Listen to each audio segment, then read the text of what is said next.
Well, good afternoon, ladies and gentlemen. My name is Jim Ambuski, and I lead the Center for Digital History at the Washington Library at George Washington's Mount Vernon. I'm also the host of our podcast, Conversations at the Washington Library, and I invite you to subscribe to the show wherever you get your favorite podcasts.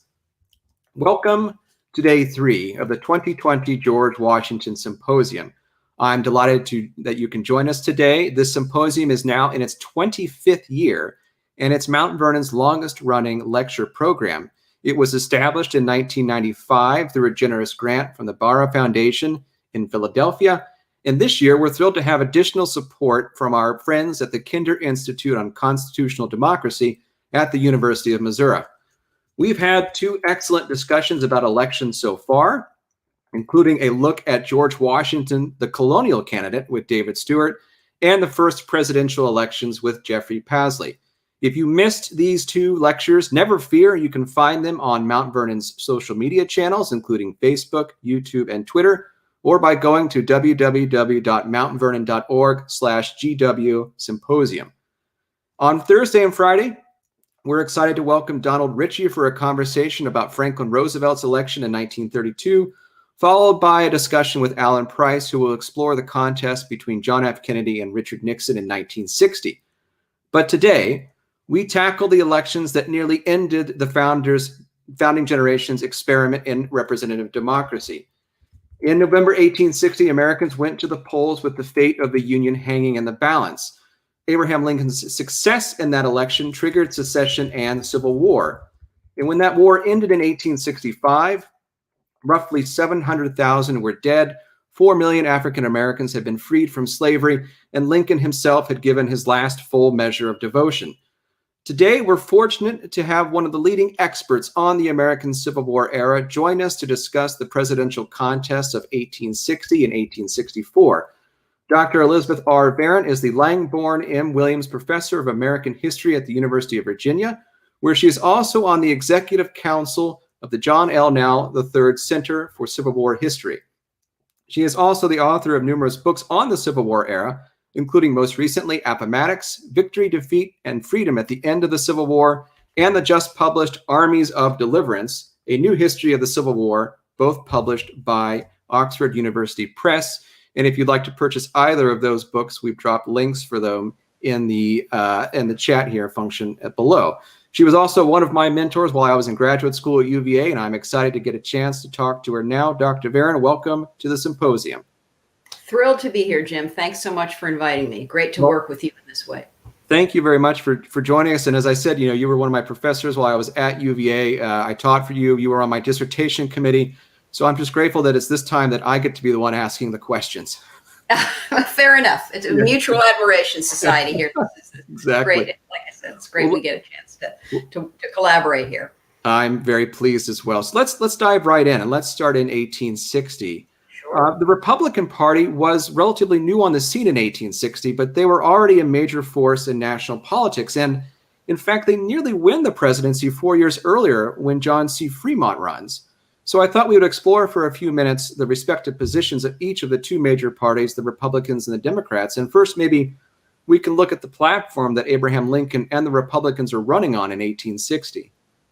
So let's talk about the Republicans, understanding their positions and their ideology and their hopes and aspirations for America is going to be central to everything else we discuss over the course of our hour in Q&A today. So in this 1860 election, as many of you will know, the defining issue is the expansion of slavery into the Western territories. And the Republican Party's core policy is to take a position on that issue, the position of non-extension, restricting the spread of slavery. They believe Congress has the authority to restrict the spread of slavery into the territories and should use it if necessary.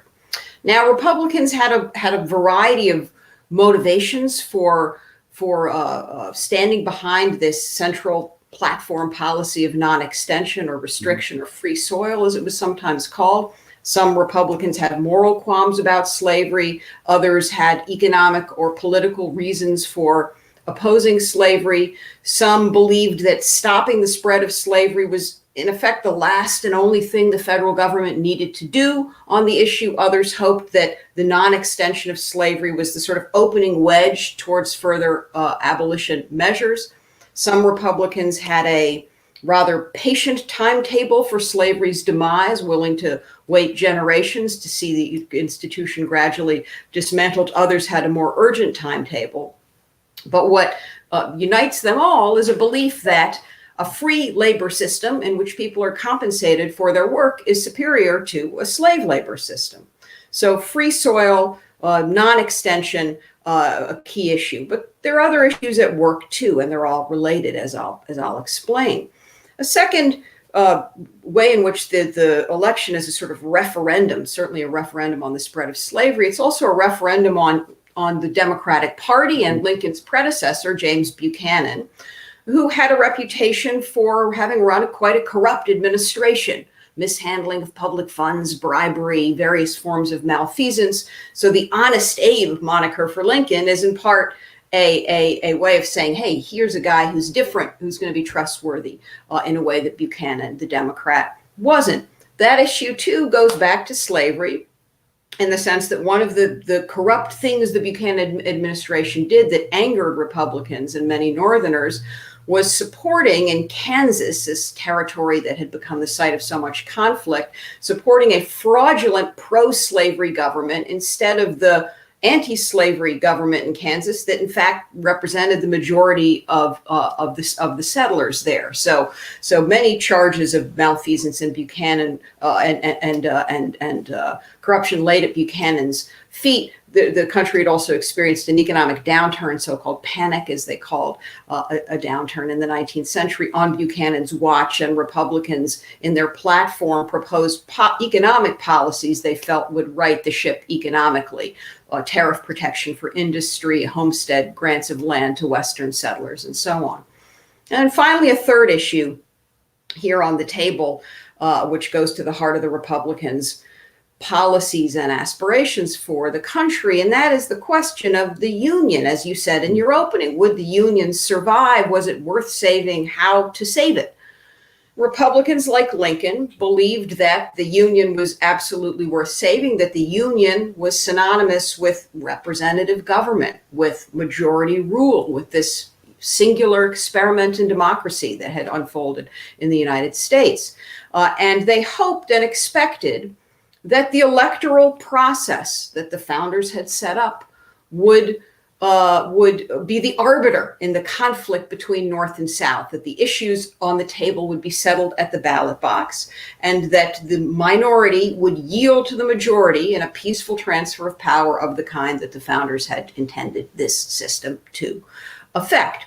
So this issue of union is also, of course, at its heart about slavery, because the danger to the Union, as Republicans saw it and understood it, were Southern secessionists, elite Southern slaveholders, who Republicans felt had exercised an unseemly dominion over national politics. Elite Southern slaveholders were a tiny percentage of the American population, but they wielded disproportionate power.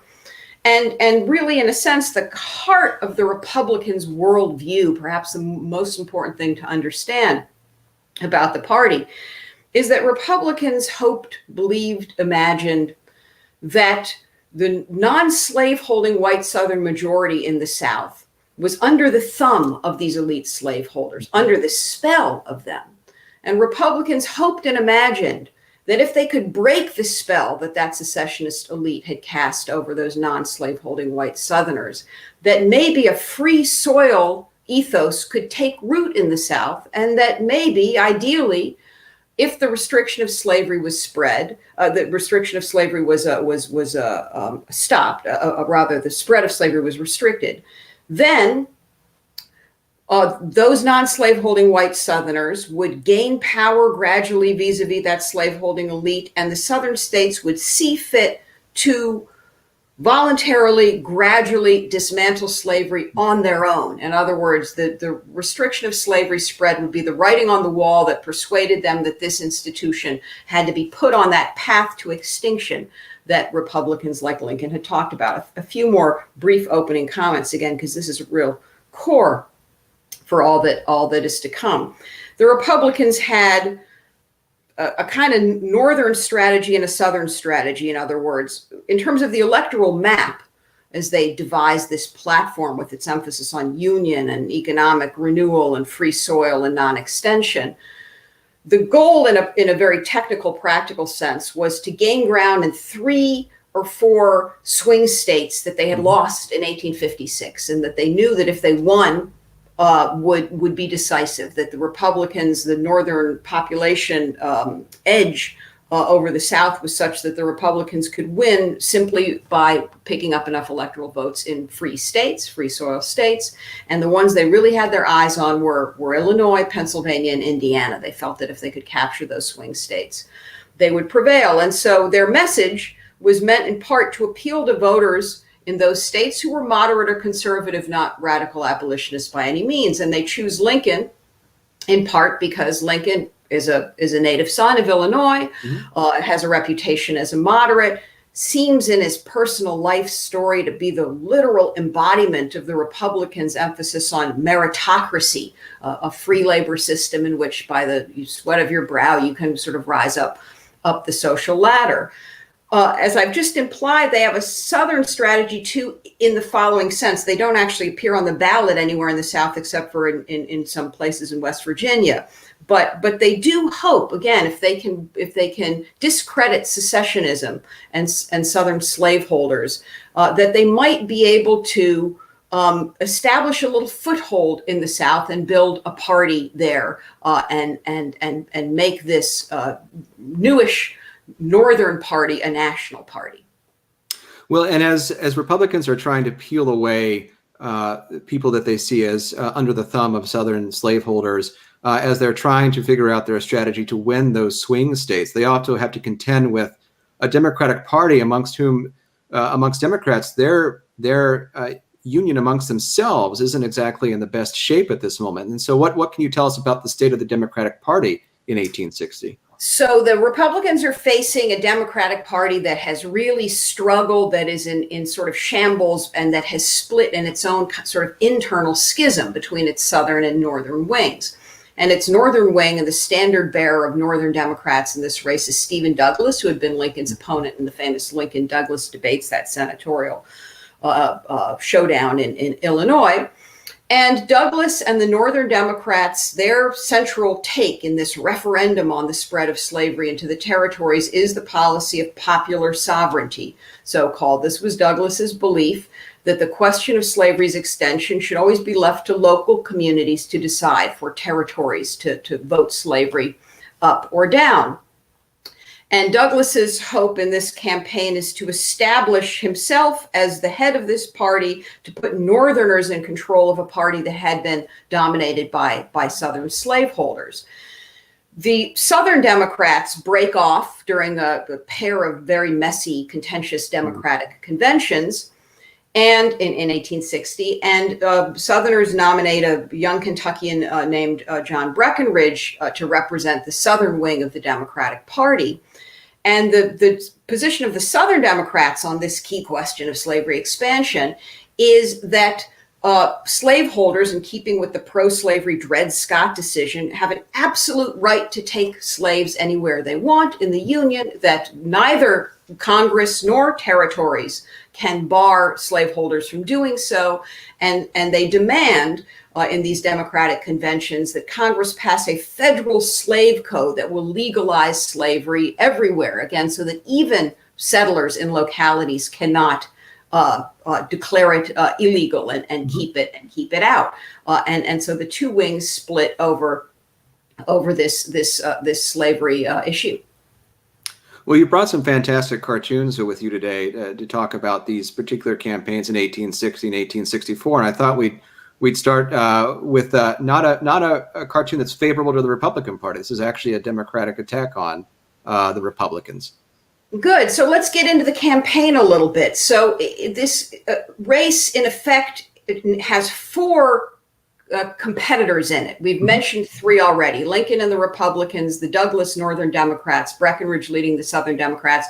A 4th party enters the lists, the so-called Constitutional Union Party, led by John Bell. And this is a group of mostly Upper South and border slave state voters who reject the Republican Party as too radical, who are anti-Democrats, sort of former Whigs, looking for some kind of union-saving compromise.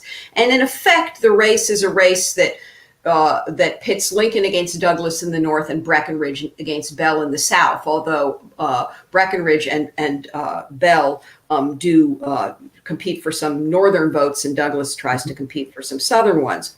So one just quick piece of framing background for folks as we get into this cartoon. So it's very important to note that in the 19th century, unlike today, presidential candidates generally didn't get out and stump on their own behalf.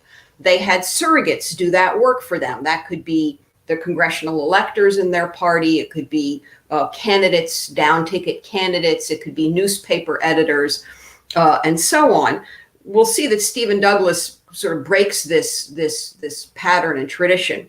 But in any case, the candidates, Lincoln spends the election season in Springfield, Breckinridge spends it in Kentucky. They're relying on their surrogates to do the work, and the surrogates included lithographers and engravers and cartoonists and artists like the one who produced this particular cartoon. So this is fascinating, a little hard for folks to see the details, but you all are making the cartoon available for them. I'll read some of the key captions, but let me give you some context.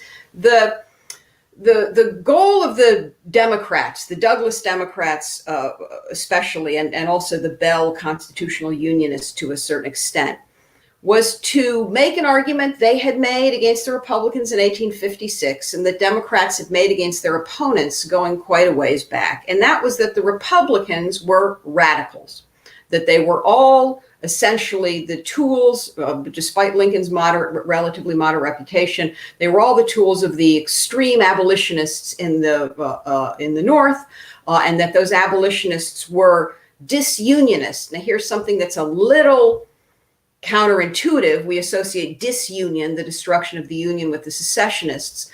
But for years, defenders of slavery had been accusing abolitionists of being disunionists in the sense that abolitionists agitated this volatile slavery issue that was driving a wedge between North and South. So this cartoon is a depiction of Abraham Lincoln leading his followers into the lunatic asylum.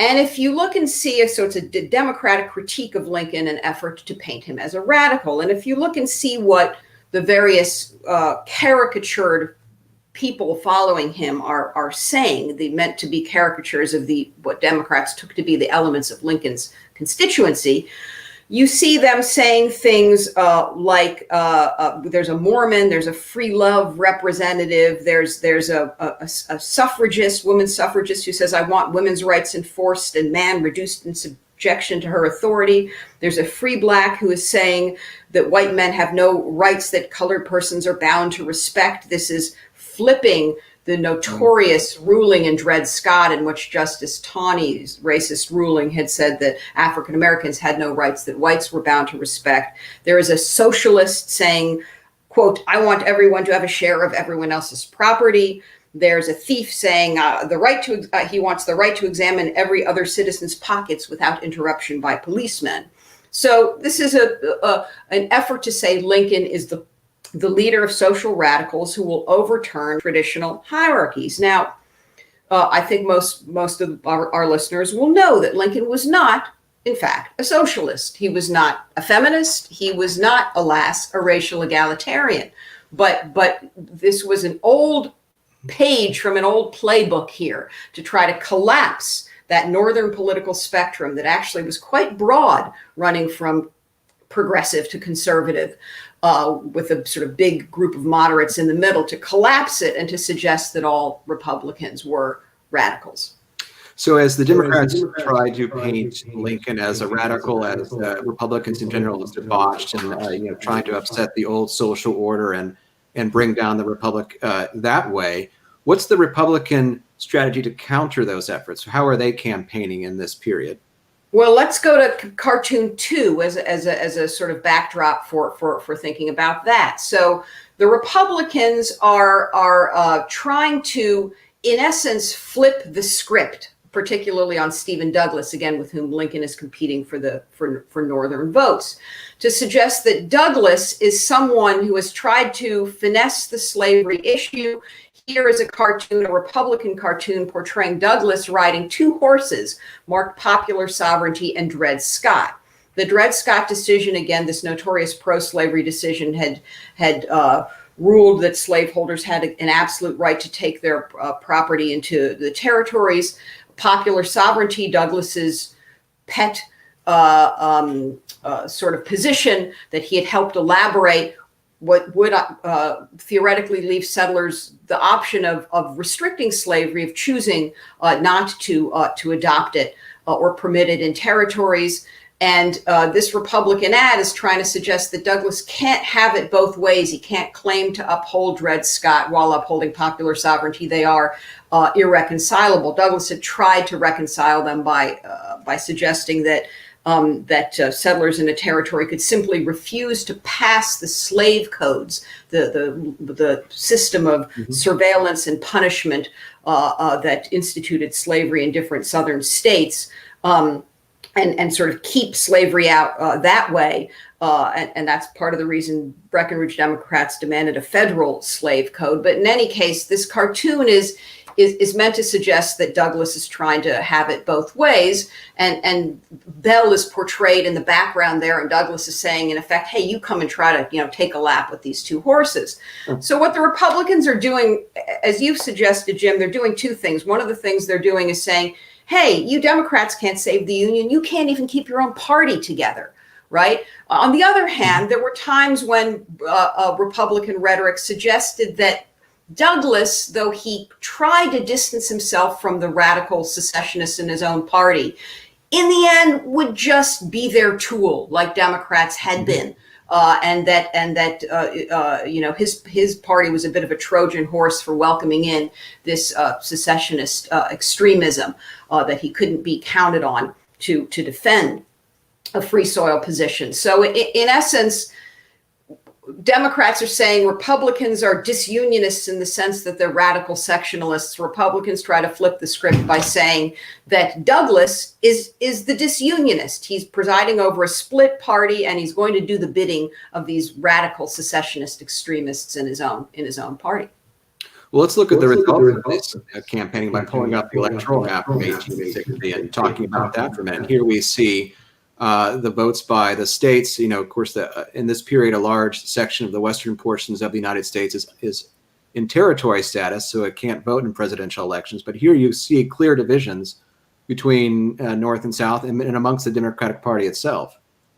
So you see here that Lincoln gets done what he needs to get done in the North, picking up those necessary swing states. He has 180 electoral votes, which is you need not only a plurality to win, but you need an absolute majority. And he has more electoral votes than all three of his opponents combined, with Breckinridge coming in at second with 72, and Bell with 39, and then Douglas with 12 electoral votes. We didn't say much about the Breckinridge and Bell campaigns. In the South, we see Breckinridge prevails in the South. Bell gets some electoral votes in the upper South, but Breckinridge prevails in the deep South. It was pretty clear that neither of these candidates could win, so historians have debated what they were hoping to achieve in the race, and whether they hoped maybe to just deny Lincoln that majority so that maybe the election would get thrown to the House, and maybe the House would choose Bell, for example. That was one of their hopes. On the Breckinridge side, historians have more or less concluded that Breckinridge is sort of running to lose. In many deep South places, they campaign as though Lincoln has already won and secession is already justified in the eyes of deep South secessionists. So Breckinridge prevails there in the South, as you can see. Lincoln has prevailed, but we can sort of see, if we look at the actual vote tallies, that Douglas won a large number of votes. So Lincoln is going to preside over a North that is not solidly Republican. There are considerable numbers of Democratic voters in the North, and this reflects the fact that Douglas ran pretty close in some places like Illinois and Indiana and Ohio. Lincoln grabbed the electoral votes, but Douglas won a lot of the popular vote. So this map is showing in a sense the effectiveness of the Republicans' messaging and campaign strategy in getting out the vote. Republicans formed so-called wide awake clubs that sponsored massive torchlight processions to try to, whip up the enthusiasm of voters. All of their efforts prevailed, but we have a divided North and now a divided country as Lincoln is one, but are huge swaths of the country that are simply going to deny the legitimacy of that victory. So, as you just suggested, the election was a legitimate one. No evidence of, I don't think, of any improprieties or anything like that. So, it's a legal election. It's a legally held election. Why do Southern secessionists feel threatened by Lincoln's election, and why do South Carolinians in particular decide in December 1860 that they're not going to wait to see what he does when he takes office in March? They're going to get out now. So, just as you've said, Southern secessionists who have been priming the pump for this moment, as it were, seize on it, particularly in the Deep South, in states like South Carolina, where you have a very high percentage of the population enslaved, and therefore a very deep investment in slavery and fear of slave insurrection and anxiety about planters of maintaining control and social control and economic control. And so you have South Carolina act first. It holds a secession convention. It votes to secede that convention by a vote of 169-0. Not a lot of doubt there. And South Carolinians have make the case that they have been making, that Lincoln represents a permanent anti-slavery majority, that since the North was able to elect this president without any Southern votes, there was no more incentive or need for the North to compromise, and that Lincoln would show what they felt were his true colors as an abolitionist who would impose abolition at bayonet point. They'd been trying to associate Lincoln with John Brown and with radicalism, as we discussed with the cartoon, for a very long time. They associate Lincoln's election with a potential invasion by an abolitionist army. They associate it with infiltration. They worry that the Republicans might, in fact, through patronage policies, for example, establish a foothold in these southern states. They worry about the loyalties, in other words, secessionist slaveholders of the non-slaveholding population, and their susceptibility to efforts by the Republican Party to establish a foothold there. As a scholar named Charles Dew has explained, and I think the best book on Southern secession, a book called Apostles of Disunion, if we want to know what secessionists thought and stood for, we need only look at the speeches they gave in their conventions and the speeches the Deep South secessionists gave in Upper South states that wavered for a season before embracing secession. And what we see in those speeches, we see this too in the secession ordinances of the various states, and in the speeches in Upper South conventions too, is that secessionists believe Lincoln's election portends race war, race competition, and race mixing. So secession is a bid to preserve and protect slavery, and we know this because the secessionists tell us so in no uncertain terms. Well, I want to get into Lincoln's strategy of trying to preserve the Union in the inter-election years, and I want to think about it in a couple of different ways. But Lincoln wins the election in 1860, but 40% of the Northern electorate were Democrats, and they make up roughly the same percentage of the Union Army during the war. And plus, as you suggested earlier, Lincoln has to deal with more radical elements of the Republican Party who want to use the federal government to engineer social and political change, but also powerful abolitionists like the great Frederick Douglass, who is after emancipation and that kind of social change. They all want different things. And so can you give us a sense of what Lincoln's strategy is to build the kinds of coalitions he needs to prosecute the war effort during his first term? Well, we see Lincoln, comes out of the gate in his first inaugural address with essentially a law and order message saying that secession is anarchy. And if secession is permitted, it's unconstitutional, and it would set a precedent that would make any further governing impossible. So he says, I'm going to enforce the law. And this lands on the ears of Southerners as a threat of so-called coercion, and Lincoln's unwillingness to make concessions, further concessions. It helps move those upper South wavering states off the fence and into the secessionist column. As you've said, as I've said, this northern political spectrum of unionists remains quite broad. You have abolitionists and radical Republicans who are in favor of again, action taken against slavery to end that horrific institution, but also they are promoting African-American citizenship and equality in the North. So for someone like Frederick Douglass, from the start, this is a war on two fronts, against the horrors of Southern slavery and against persistent discrimination in the North, where African-Americans are essentially second-class citizens.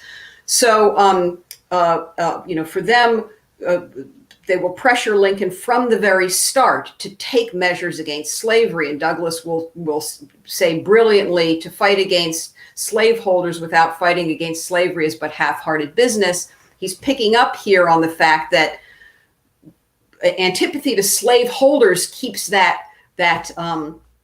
coalition together.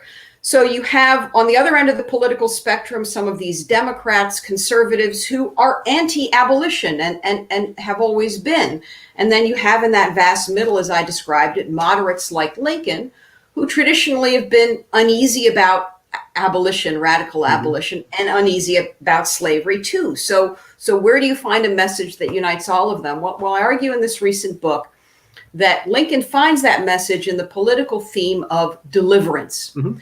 Lincoln and others make the case that the purpose of this war is not to conquer or subjugate the South, but to deliver it, to deliver the non-slaveholding Southern masses from their thraldom to that secessionist elite. Again, this notion that elite had cast a spell over them, had demagogued them, that those Southern masses were deluded by that secessionist elite. And that notion of deliverance, not only liberating them from secessionism, but also delivering to them, as Lincoln sought the blessings of free society, of education and upward mobility and so on, and free speech. There was, in effect, no free speech in the antebellum South, a massive regime of censorship to keep abolitionism out. So Lincoln is arguing on behalf of this deliverance, and it has an appeal as a theme in that it can be interpreted and is interpreted in different ways by these different stakeholders. So for abolitionists and radical Republicans like Frederick Douglass, deliverance would mean ultimately delivering the nation not only from the scourge of slavery, but from the sin of racism itself. Whereas for moderates and conservatives like Lincoln and like some war Democrats who would join his coalition, the focus of deliverance was on restoring those white Southerners to the national fold, to the family fold. And I found, interestingly, 19th century language is so rich and evocative. One of the sort of challenges and interests of studying this period, that Northerners, as they spoke of this deliverance, often spoke in metaphors of white Southerners who were supporting the Confederacy or under the thumb dupes of the secessionist elite as errant brethren, as prodigal sons, as wayward sinners, as patients who needed to be cured, or students who needed to be schooled, or to be brought back into the fold so that the Union could be made whole. And what I found, and what surprised me in my book, is that I found that this sort of hope of that those white Southern masses would welcome Yankees as liberators. This proved very resilient. It lasted from the start of the war to its finish, even in the face of massive evidence that Confederates did not want to be delivered or saved in this way. And so trying to understand how and why Northerners clung to this idea was one of the challenges of my book. And I try to emphasize that they had an emotional investment in this idea of deliverance, in part because their entire premise was that the union was an affective union, as in affection. That is, it would be held together by bonds of affection among citizens, not by coercion. And the only way to restore a union in a civil war, to restore those bonds of affection, in their eyes, was to remove the cause of the strife, again, the power of that secessionist elite, so that the masses could be redeemed. I want to push down a little bit more on this idea of deliverance a little bit, but I do want to remind the audience that in about 15 minutes we'll have an opportunity for your questions. So please do post them in your social media channels on YouTube, Facebook, or Twitter, and we'll get to those near the end of our time together. But looking at this theme of deliverance a little bit more, as you suggest in your book, and as we've talked about here, it strikes me that two of Lincoln's key policy objectives really go directly to the heart of that theme of deliverance. One, the Emancipation Proclamation of 1862, but then perhaps the less well-known 10% Plan of 1863. Can you tell us a little bit about both of these policies and how they relate to this larger idea? Absolutely. So emancipation and amnesty, signature policies of Lincoln, and in a sense the policies that he's going to run on in 1864 that the public will offer a referendum on in that next election, to which we'll turn shortly. So emancipation, the sort of standard narrative way of thinking about this is that Lincoln, with his concern about keeping this coalition together, sort of drags his feet about emancipation, but sees events unfolding on the ground, the flight, the resistance of African Americans fleeing slavery to go to Union lines, a continuation of a very important theme of pre-war resistance, and that Lincoln comes to embrace emancipation, but aware that the Northern public will be skeptical.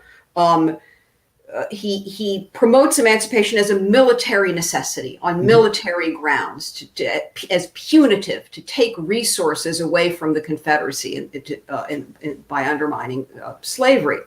And that narrative is essentially sound, but what I try to point out is another dimension of this story in my book, and that is to say, Lincoln and his supporters also made an idealistic argument on behalf of emancipation, in keeping with this deliverance theme, that emancipation was not just punitive, but that it would have broad benefits for American society, including, and indeed especially, for the non-slaveholding white Southern majority that had been, again, in this Republican ideology, in their view, had been the victims of this slaveholder domination. And so we see Lincoln and again, various allies make a case about the broad benefits of emancipation in giving freedom to the slave. We preserve freedom for the free, to paraphrase Lincoln.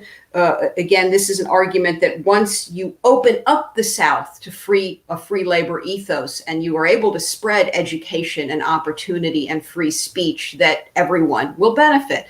And it's important to note that this is a rejection of a decades-old sort of zero-sum game thinking about race relations that had characterized anti-abolitionists going back to the time of Jefferson and Washington. For decades, those opposed to abolition had said, in effect, race relations is a zero-sum game. You can't have gains for African Americans without losses for whites. And in making a case that emancipation would have broad benefits for everyone, Lincoln and his allies are offering an alternative way of thinking. So it's in that sense, it's a kind of a big breakthrough. So to turn to amnesty, a less well-known policy, in December of 1863, Lincoln gives us what is essentially his plan for Reconstruction. Reconstruction begins during the war in portions of the South the Union has occupied. they begin to remake the South and to wrestle with this question of how are we going to bring these errant brethren back into the Union? What will be the mechanisms by which we do that? So Lincoln proposes his so-called 10% plan, his amnesty plan, in which he's going to offer amnesty, forgiveness, and a restoration of rights, political rights and property rights, except for the right to own slaves, to any white Southerner who takes an oath of future loyalty. Remarkably generous. Everything will be forgotten. Take an oath of future, present, and future loyalty. Agree to abide by the laws of the United States as they, would consist from that point on, and regain your citizenship in effect. So the other element of this 10% plan was the idea that once a small core of these oath-taking loyalists had emerged in each Southern state, amounting to 10% of its 1860 electorate, hence the 10% plan, that oath-taking vanguard could begin the process of having that state rejoin the Union and get to participate in Congress and in national political life. So this is very much in keeping with the deliverance theme. Lincoln is saying the point of the war here is, again, to bring those white Southerners back into the fold. This offer of mercy, he intends, hopes. I mean, it's impossible to overestimate how excited Lincoln was about the possibility that this might encourage desertion from the Confederate Army, for example, that this really might be embraced by white Southerners. So those two policies, emancipation and amnesty, represent ways of trying to appeal to this large group of stakeholders. And it's important to note that from the very start, Lincoln had a goal of trying to include Southerners in his coalition. The most important Southerners he includes in the coalition, and only after people like Frederick Douglass have opened his eyes to the necessity of doing this and the righteousness of doing this, are African Americans who support the Union for obvious reasons and who will fight in the Union Army. 200,000 African American men in the Union Army and Navy will be absolutely decisive military contribution there. And of those 200,000, nearly 80% are Southerners who have fled slavery. So Lincoln, those Southerners, those anti-Confederate Southerners, an essential part of his coalition. But he also, from the start, is looking to include some anti-Confederate white Southerners and hoping that number is a number he can grow over the course of the war. Well, speaking of coalition building, this gets us into the 1864 election season then. And I think it's fair to say that by this point, the war has gone on far longer than most Americans had imagined it would. And Lincoln's reelection, I would imagine, is by no means reassured, even with the kind of policies he's reenacting or enacting. And this part I absolutely love. I've always loved this about this particular election, is that his opponent in this election is George B. McClellan, who is a former commander of the Army of the Potomac. As our colleague Gary Gallagher likes to say, he could organize an army to perfection, but he didn't know how to use it. And McClellan is running as a Democrat against Lincoln. And so we want to look at here for this election what kind of arguments that Lincoln and McClellan are making in support of their respective candidacies. And perhaps we should start with the Democrats. And again, we can turn back to one of the lovely cartoons here to talk about their strategy here. So let's get the Democrats on the stage here. Lincoln, we think of him as arguably America's greatest president, but as I'm saying, it's important to remember he was under attack both from his left and right in the North. There was a brief chance that he might have challengers within his own party. They eventually go by the wayside, but there are Republicans who feel that his amnesty plan is too lenient and doesn't do enough to promote, for example, Black voting and to ensure that there'll be real change in the South, not just superficial change.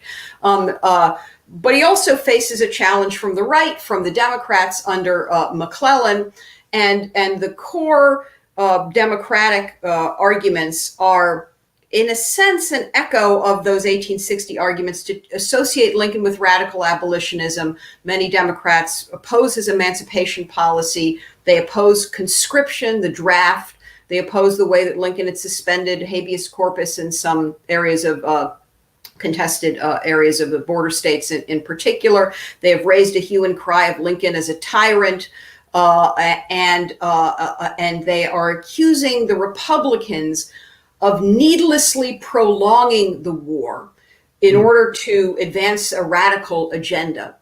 The Democrats in their platform propose a cessation of hostilities, in essentially an armistice or ceasefire. Now, McClellan himself is a general. He doesn't imagine that there will be peace without reunion.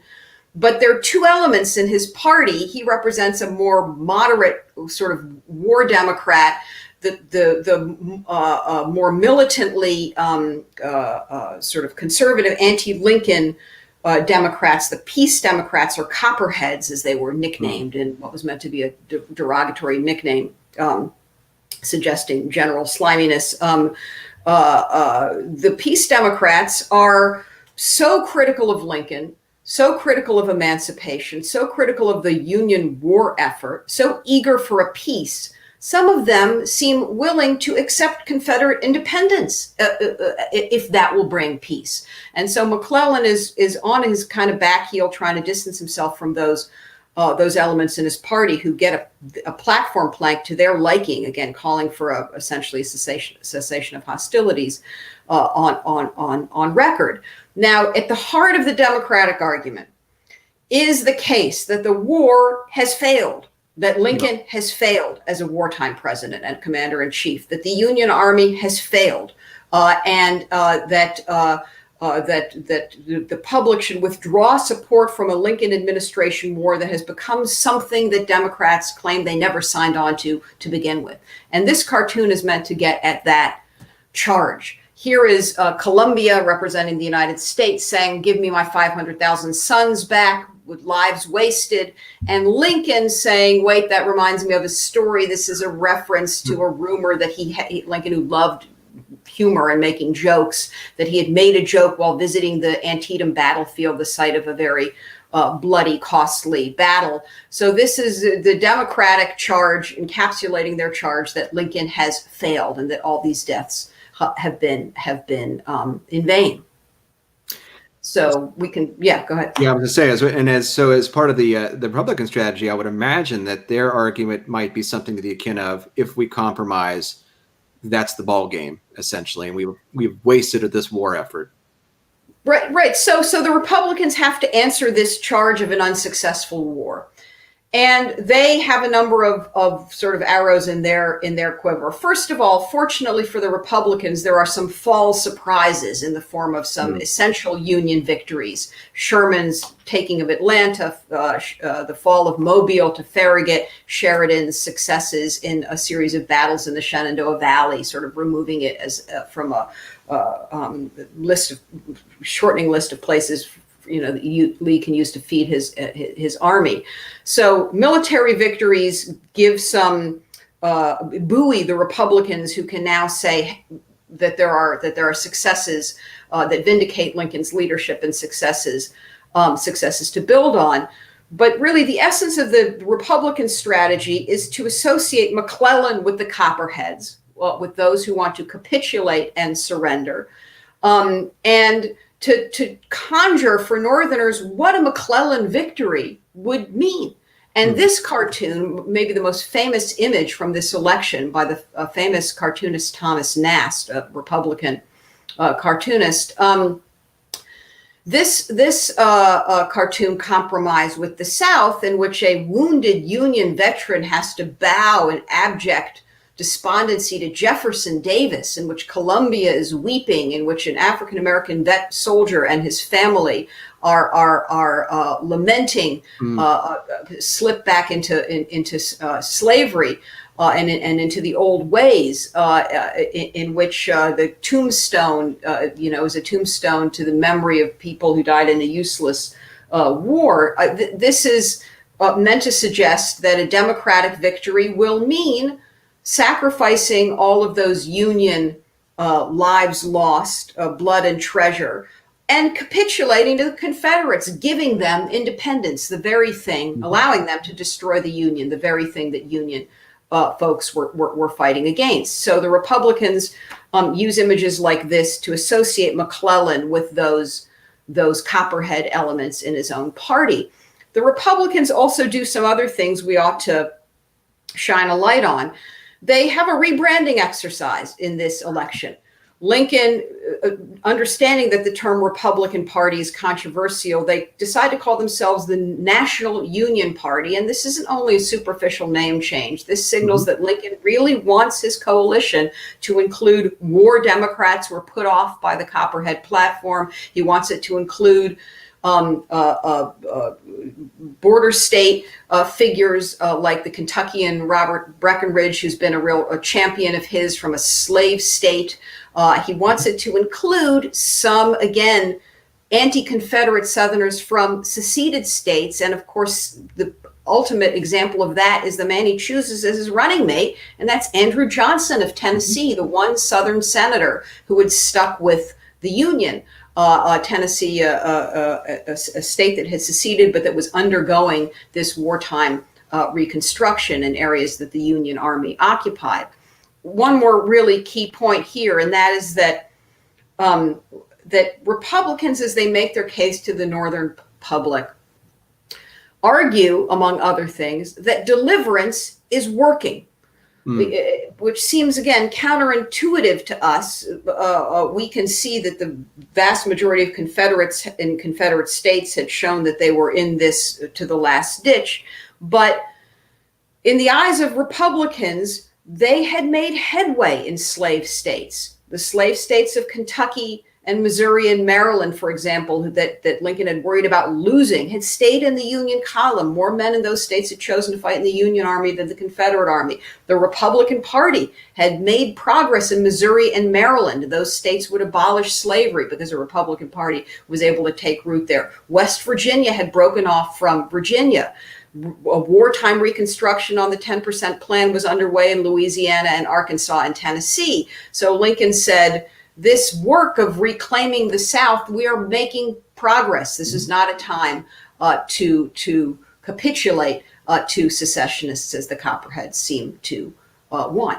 Well, let's pull up the 1864 electoral map, and I'd like to talk about it actually in the context of a very interesting question we have coming in from Twitter, which is the extent to which you think the Republican strategy and this theme of deliverance, how that played out in the West, because the electoral map looks a little different than the one we saw here a few minutes ago. And even though places like California, Nevada, Oregon aren't powerful, politically powerful states at this point, but more importantly to some of these, this question is probably what would be the Old West in terms of Minnesota, Iowa, Missouri, Kansas, those places. So how is this theme of deliverance resonating with voters in these areas? It's resonating very broadly, and we should note that there were substantial numbers of Democrats in a place like California, so the Republicans could by no means take those places for granted. California's statehood as a free state had been a major goal and achievement of the men who became Republicans, but they could take nothing for granted, including there, and that's sort of maybe the best way to put this is to observe that with regard to the deliverance rhetoric, that if I had seen rhetoric about saving the South from itself, from the secessionist elite, only in newspaper editorials and politician speeches and sermons, I might have wondered if it was just rhetoric, propaganda. But I saw references to deliverance rhetoric, to the idea that this was a war to save the South from its own leaders and restore it to the Union. I saw this in private sources, the letters and diaries of soldiers, which are the main basis for my book. And not only men from New England, where you might expect to find this, or from the Midwest, but also men from the Northwest and men from the far West. So, and I saw that rhetoric not only in newspapers from the Northeast, but from across the landscape of the Union War. And so that told me that these messages are resonating. And again, that some of the Republicans' policies about homesteads to promote settlement, for example, had a deep resonance. Now, it needs to be said, if one talks about the West, that the policies of both the Union and the Confederacy with regard to Native Americans in these territories were horrific, and they were not folded into these deliverance narratives. And both those Native Americans who sided with the Union and those who opted in calculations about survival to side with the Confederacy were sort of betrayed by both those societies, which broke any promises they made to them. So that's an absolutely essential part of all this, and we're learning more and more and more about the Civil War in the West all the time. Thank goodness. A very important theme. But yes, there is a broad for the electorate. There is a broad resonance to these deliverance themes. Well, thank you so much, T. Nunley, for your question. And let's go to Grace Jones's question next, because it actually kind of resonates with the election we're about to have last week. And it's a question about how long it takes to count the vote. And, in this period, there is no internet, there is no high-speed rail, there's no ability to transmit election results to the Associated Press with dispatch, though there's the telegraph. But how long does it take to determine who wins a presidential election if you're voting and you're taking into account votes from California, Oregon, or places closer to home like Virginia? That's a good question. I can't give you a specific weeks or months, but because again, the most places had moved to a sort of winner take all popular vote means you get all the electors a sort of system, and you had getting a sense of, oftentimes even before the election happened, there were efforts to take the public's pulse. There was no polling per se, and that meant that political leadership was a different sort of exercise than it is now, when you can take the public's pulse through polls extensively, and then revise your policies accordingly. In the absence of polls, there were crude efforts to prognosticate about how things would go, and then I think it varied from state to state depending on its infrastructure. The telegraph was, remarkably effective at this point and could move information remarkably quickly. I don't know exactly when individual states were done counting their votes, and I don't want to speculate, but I think that the system was, I'll say this, I do feel safe in saying the system was surprisingly efficient, and the telegraph was a surprisingly efficient way of conveying information, and that the newspapers were able to report out results, very near election day. Well, and going back to your earlier part of this conversation about campaigning and surrogates who were drawing cartoons in support of their respective candidates, one of the things we've talked about this week in our other conversations is how campaigning went, and particularly when candidates like George Washington in the colonial period would, supply voters with beer and liquor, after the voting and whatnot as a means as part of the ritual of campaigning. Cynthia's asking a question here: how did campaigns choose these surrogates to stump for them, and by what criteria were they measuring their effectiveness? Obviously, winning the election is a good measure of their effectiveness, but tell us more a little bit about this process. Yeah, so I think the calculations about surrogates, right down to the question about vice presidential candidates, there's an important surrogate of a kind. It had to do with some of the same criteria that we use today. So on the various tickets in the two races we've talked about, candidates were looking for geographic balance, for example. So Lincoln, has the main lawyer, Hannibal Hamlin, on the ticket to help represent New England in 1860, and then goes to Johnson again, hoping to reach out to war Democrats in 1864. So the surrogates tended to be, again, people running for office in state and local races. They tended to be the electors themselves, who were sort of, party faithful, who had risen up the ranks and were rewarded for that. I think we can't, the thing to emphasize here is that we can't appreciate enough the role of newspapers and newspaper editors in these elections. So newspapers in this era were openly partisan, and they proclaimed their partisan affiliations on their mastheads. It wasn't as though there were some news outlets that aimed for neutrality or objectivity and fell short. No, that wasn't even the aim. So newspapers are amassing kind of partisan armies of to sort of get the message out.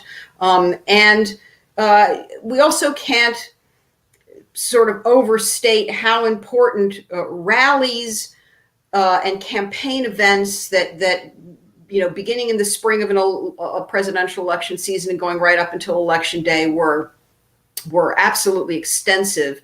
How creative these were in getting out the vote, and how much these were popular entertainment, and what an appetite people had for listening to speechifying. I mean, to give an example, maybe a great way to answer this question is to say Lincoln in 1856 is a Fremont surrogate. Lincoln was a former congressman, a rising star in his own party, trying to put his political career back together after getting off to a little bit of a false start, opposed to the Kansas-Nebraska Act, making his name, giving speeches against the Kansas-Nebraska Act. And so he makes for Fremont, the national candidate, a perfect representative to go in Illinois, Indiana, and those Midwest places where Lincoln is known to make the case on Fremont's behalf. So it tended to be aspiring politicians, newspaper types, and so on. Well, that's great. And I think we'll leave it there. Cynthia, thank you very much for your question. And Dr. Varon, thank you very much for joining us today. This has been an absolute pleasure to talk with you. Well, thank you so much. I'll end simply by saying, to everyone who's listening, support places like Mount Vernon. What these two elections really point out more than anything is how important presidential leadership is and how important presidential history is to understand stories like the ones we've tried to tell today. So please do support Mount Vernon. Well, thank you very much. We appreciate it. And thank you to the audience for tuning in. We really do appreciate your support. Be sure to tune in tomorrow and Friday for our final 2 days of the GW Symposium, featuring Donald Ritchie and Alan Price, looking at FDR and JFK respectively. Just thanks very briefly to Jeanette Patrick and Sarah Stio for running things behind the scenes so effortlessly. And we'll see you next time. Thanks so much.